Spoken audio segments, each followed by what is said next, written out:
Հավատքի բանկի գրքույկը Չարլզ Սպերջեն Օր հուլիսի 7 Ցնծացեք ով երկինք և բերկրացիր ով երկիր և ուրախության ձայնով աղաղակեցեք ով սարեր, որովհետև Տերը մխիթարել է իր ժողովրդին և ողորմել է նրա տնանքներին։ Եսայի 49:13 խոսք։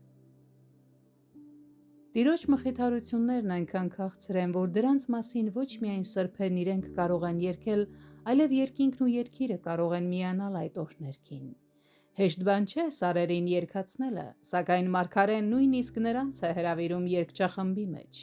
Թող Լիբանանը, Սիրիոնը, Բասանի և Մովաբի բարձրաբերձ լեռները բոլորը միասին երգեն Եհովայի այն շնորհի համար, որ նա ցուցաբերում է իր Սիոնին։ Միթե մենք էլ չենք կարող մեր դժվարությունների, փորձությունների, առեղծվածների և տքնաջան աշխատանքների լեռները դարձնել առիթ փառաբանելու մեր Աստծուն։ Ցնծացեք երգի մեջ, ով լեռներ։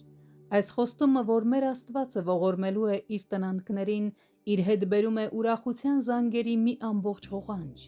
Լսեք նրանց մեղեդին, ցնծացեք, ուրախացեք, աղաղակեք երգի մեջ։ Տերը ցանկանում է, որ իր ժողովուրդը երջանիկ լինի իր անսպառ սիրով։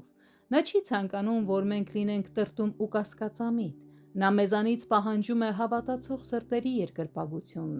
Նա մեզ երբեք հուսախաբ չի անի։ Ուրեմն ինչու հառաչենք կամ մռայլվենք, ասես նա պիտի լքի մեզ։